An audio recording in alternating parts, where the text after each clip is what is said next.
He's got 11 hours, 58 minutes and 24 seconds to gain some positions. Now the Inception Ferrari was there and hit him. That was a perfect pit move. The local sheriffs will be wanting to recruit the driver of the number 70 car. Brendan Ariza just come through. Oh, incident. The Peckham Racing number 88 in the wall, as is the number 18 Era car. This is Luis Perez Companc and Toby Luca. They're both in the wall. I think we might see an early yellow flag here, John. They were running 6th and 7th in LMP2. Rodrigo Sales has gone past the scene of the accident. These Oregas are built pretty tough, and the Peckham Racing car with the cheese wedge, the legality panel on the left-hand side, hanging loose, has rejoined in the middle of the GTD Pro battle.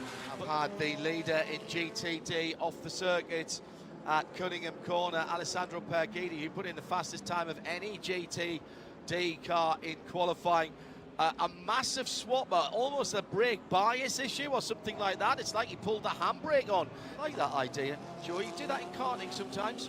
Spin for the number 20 of Richard Leitz. Wow, I don't think I've ever said that on a commentary before. Well, it might not be a spin. If the Korthoff Mercedes puts a nose up the inside at Tower Motorsport, and it wasn't a spin, it was a clip. The number 32 Korthoff Mercedes, who leads in GTD, is of course coming through the car at the back of GTD Pro in Richard Leitz, and oh, that might well be a drive-through penalty. Suggesting that their cars necessarily will have the same bits and pieces on them, but in terms of control systems and management, they absolutely do feel that. Problem at turn 7, Peter. Chris Cumming making a little error there with the Pratt Miller LMP2 Orica, driving with Pietro Fittipaldi and James Rowe. They've had a pretty horrible week. Unfortunately, they've had technical issues with that car, and the car is pretty new to them as well. Oh, it wasn't a mistake. In fact, it gets into a bit of a set 2 with the 66 Gradient Mustang of Joey Hand, and meanwhile off the road is Gar Robinson in the number 74 Riley LMP2, whoops, who rejoins just coming out of Le Mans curve right in front of the Lone Star GTD Mercedes. Goodness me, it's all happening in LMP2. Now, what happened with Gar? Did spin by himself and quick race car? Oh, off the road for Dan Knox, number 80 in the Lone Star Mercedes. That's just coming out of Cunningham and through Collier curve there. Stays well off the road as the off the racing line as the GTPs come through. Thankfully gets away with it with no damage.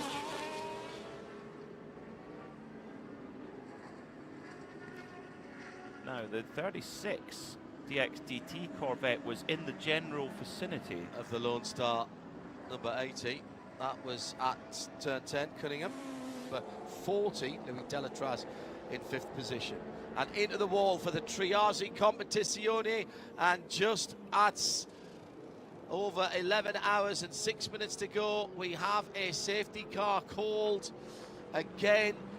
This is our second. And the concrete Jersey barrier moved a significant distance, and that's a long way off the circuit at Tower, turn 13. That is a very unusual accident. Very. We'll come back to our VP in-race update in a moment. Sheena. No, it's not. It's Charles Cardina. Charles Cardina, sorry, Sheena's teammate. He's in 11th position. Oh, incident with, it gets a help. He got help. Gets a help from the number 10 Wayne Taylor Racing Cadillac, Ricky Taylor. Oh dear. Oh dear. Now, that is going to be looked at for in the race control. It was very early in the piece. Did Charles move across?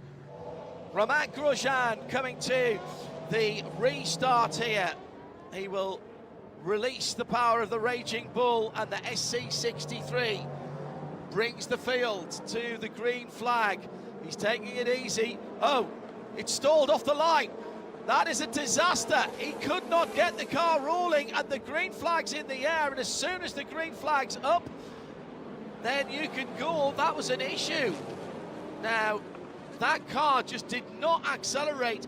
5th position, that wasn't one of the cars that was disadvantaged. It's Mathieu Jaminet in 9th position in the 6th car.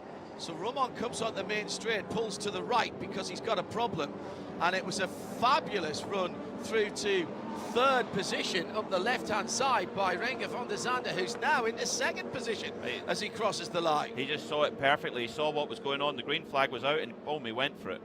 He's got some pit lane penalties. The Lexus number 14 will take a drive through. They left a tyre and wheel assembly without a crew member to keep watch over it. That is an IMSA rule. It's in for the endurance races. Oh, off. Toby Lutka in the number 18 Era Motorsport. And we've got another full course yellow. This is at Sunset. Sunset Bend, the final corner. He's gone through the barrier. Walking the left front steering arm. And he's come in very, very wide and just absolutely hammered that banded initial part of the tyre wall. Great flagging, immediate yellow flags going out. And the car straight through the very end. It's a good job he hit the end of that barrier, actually. He was drifting wide. The problem is he's got no left front suspension and no steering lock, as he's now got to cut across into the pit lane with not very much suspension. He's spreading all kinds of bits of carbon fibre, but this is the second. Now problem for the number 45, Dex Imaging, Wayne Taylor Racing, Lamborghini. Graham Doyle has backed it into the wall at turn 1. Now that is, turn 1 is where that car had an off with Danny Formal at the wheel early on in the week, and strange one there, just broke away in the opposite direction of the corner, left-hand corner. The car sort of moves to the right. Strange one there for young Graham Doyle. Ferrari pit with his CrowdStrike report. Now this is the car that missed out on qualifying completely. Oh, just 1 second, Joe, 1 second. We've got an incident at the turn 5 complex, turn 4-5 complex, and it's the Riley number 74 Orica, and spikes in the wall hard. Now, is that the same incident or is that something different? That's different, I think. That's PJ Hyatt in the number 99. Gar Robinson was spun around as well. Turn 1. Turn 1 for PJ, and this will be a full course yellow. Give me 1 second, Joe. Looked like Gar Robinson got going again at turn 5. PJ's got Spike going. In fact, Ollie Milroy has been asked to put his head out. Clip of the wall on turning, I think, and then was it the lightest of touches between the number 99 and Rodrigo Sales. That was the battle for 4th and 5th position. Sales was in the wall as well at one stage and somehow has managed to pull it away. Superficial damage, we hope, for Rexy. And then at turn 5, Gar Robinson sticking his... Oh, yeah, he got a clip. That was the number 88 of Luis Perez Compact in the light blue AF Corsa car. With his training and what have you. Problem, Chetelaar, Giorgio Sernagiotto. Oh, team that very nearly won last year. Ferrari, yeah, that's on the Ullman's back straight. It is. What's going on there? And look, car looks like it's grinding to a halt now. What? We've got 2 Mustangs in the top 4, and John, but they haven't really shown that pace all week. No. Keeping their ponies dry, possibly. Plenty of people taking the rallycross line, exit of turn number 7, and the BMW of Paul Miller Racing, number 48, losing a couple of positions, or losing 1 position and losing some bodywork. Through goes the Dragon Speed Ferrari, and then the Lexus number 14 right alongside as well. And there's a bit of bodywork now flapping from the front left of that Lexus. Yeah, that is incorrigible. I write for a living. I should be able to think of more words beginning with I that describe Simpson, but I'm stumped right now. And it's very early on as well. It's not going to get any better than this. Oh! Bit of contact between the 20 Proton Porsche and the number 1 of Paul Miller Racing BMW. Now, they are in the same class, but this is not for position. This is for a lap, because the number 20 GTD Pro Proton Porsche has Claudio Schiavone aboard, bronze driver. Alessio Piccarello managed to get through on the brakes into turn 7, but just as Schiavone took his line, the number 1 of Madison Snow tried to get through, and that door was well and truly closed. The brakes failed. He's now back at the front of the field by some 16 seconds from Winwood Racing and Russell Ward, the number 57 AMG in second. 8/10 of a second ahead of Casper Stevenson. No, you're okay. Spin for the number 19. Van der Steur racing Van der Steur Aston. Yes. Turn 5 again. Well, we've...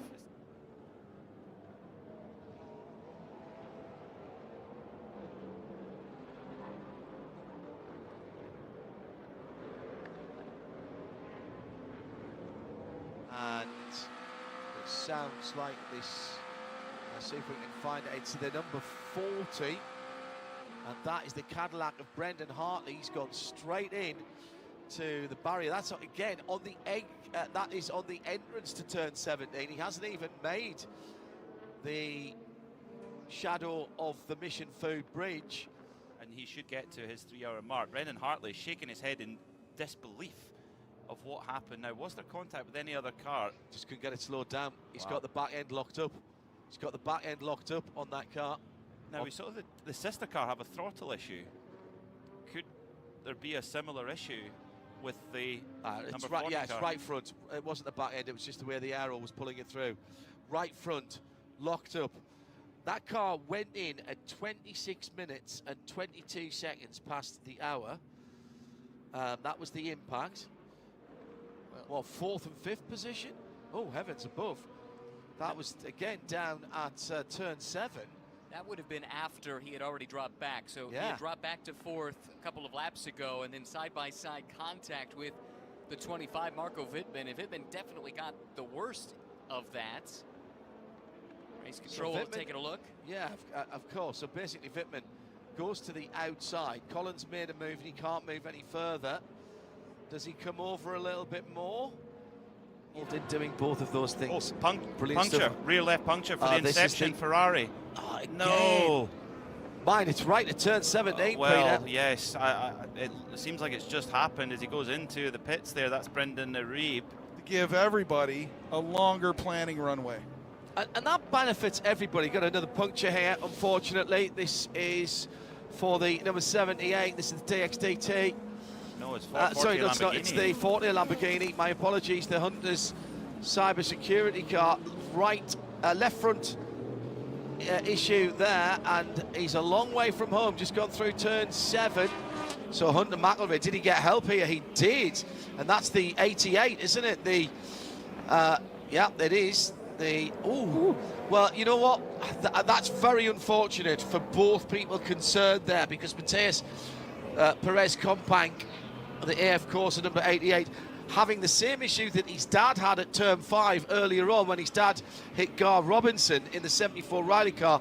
He's off the ground at that point. He hit a bump and it threw him 6 inches to the left. It's arguably the bumpiest part of the entire track at Sunset Bend, and he just hit a bump like you would at every single lap, and they were just too close together. Mateus Perez Companc in his Sebring debut of GTD stint energy requirement. So each car gets a certain amount of energy they've got, but no energy for the number 32 Korthoff competition Mercedes from the lead of GTD. The GTD leader is parked at the side of the road. The red, white and black Motul sponsored Korthoff competition Mercedes of Kenton Cook.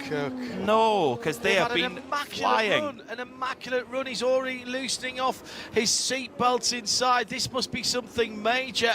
And Elliot Skier for Wright Motorsport is in 4th position. Little problem there for... That is the leader in the class coming out of turn 1.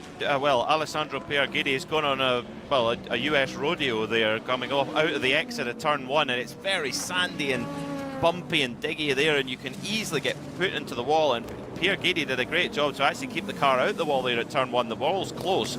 Was all 4 wheels off the road, bouncing and bounding along. This is a car with such great pace. I hope they have got away with that without damage, because it's getting more and more dusty, isn't it? It's more like a rallycross car from its exploits. First with the brake issues this morning. Now, that was not the right line. I would never describe myself as a racing driver, but I suspect he turned in a bit late there, as he had some prototype traffic coming through, and he's done really, really well to get through that. 9. That's the FAF Lamborghini for powertrain parameters. So Bourdais was having a go down the inside on Josh Burden and ran out of room, hit the bumps. Burden does a good job of not hitting him. Was there room down the inside? Not sure. I think there was, but it was Sebastian Bourdais trying to come from a little bit too far back. Do you know, Josh Burden has done an amazing job there, because that is a big commitment corner, and he's had to widen out his line, not hit the wall on the outside, avoid Sebastian Bourdais, who's spinning top in front of him. Impressive. But it's 4 hours left, and as we have seen in Sebring, now again something is happening on track, so you never know what happens. Thanks, Miguel. This is significant because the tail of up and down has taken the downward sine wave for the 21 AF Corsa Ferrari. Paul off for back to the lead, and now it's dead stick with a smoky Ferrari engine. This is terrible, terrible news. They were going to get a drive-through penalty anyway. I didn't know how to present what had happened and things like that, and she wrote back to me in about 10 or 15 minutes enthusiastically and said, I saw it, I know who you are, I watched everything that happened. So yeah, it should be somewhere in the neighborhood of $20,000 to $25,000 for charity. So just tell you, Porsche number 7 had a 3.5 second lead or thereabouts from Cadillac 31, from Porsche number 6, from BMW number 24, from Acura number 60, and JDC Miller Porsche number 85. I'm just looking to see where everybody is. I think the top 10 are still on the lead lap, and everybody will come back down. And problems for the Acura number 60, Peter. There's steam or smoke or something coming out of there. I couldn't decide whether there was contact in the pit lane. I think there was. Oh yeah, left front of that car has got some severe contact damage now. So the car had been serviced, and it's the BMW 24. Now, how do you call that one? The 24 BMW prototype I think coming out at the same time. I think that I think you've got to hold the 60. Oh, we're going to go back yellow, I think, because yes, it's a big crash for the number 88 Peckham LMP2. Turn 17. That is now 88. That is Matthias Perez Companc. Oh, and he's Sebring Mobile 1 12 hours. Done the front end. But this will be a short yellow, so the pits will not open. Yes. Pits will not open. He's gone in on the exit of turn 17, accelerating through. He's ripped asunder the front clip and bodywork's gone. Left front suspension gone. There's been a secondary hit on the back. He's just got offline on the bumps and kept his foot in, and he's run out of road and hit it very, very acute angle and pulled all of the tyre barriers. He's been actually. Well, the Corvette at number 4 has not just gone to the repair, it's had to go behind the wall to repair that scrutineering logger. That is devastating for Corvette Racing, as contact between the Iron Dames 83 at Cunningham right on the 021 Ferrari of Mike Skeen. The pits, and off has gone the number 14. That's the pro version of the Sealmaster Lexus. It's not really been their day. They're already. It's ground to a halt. And it's got back going again. Whoa, that was close. Is there a puncture on that car? Oh, he's trying to get the rubbish out the front of it, isn't he? Yeah.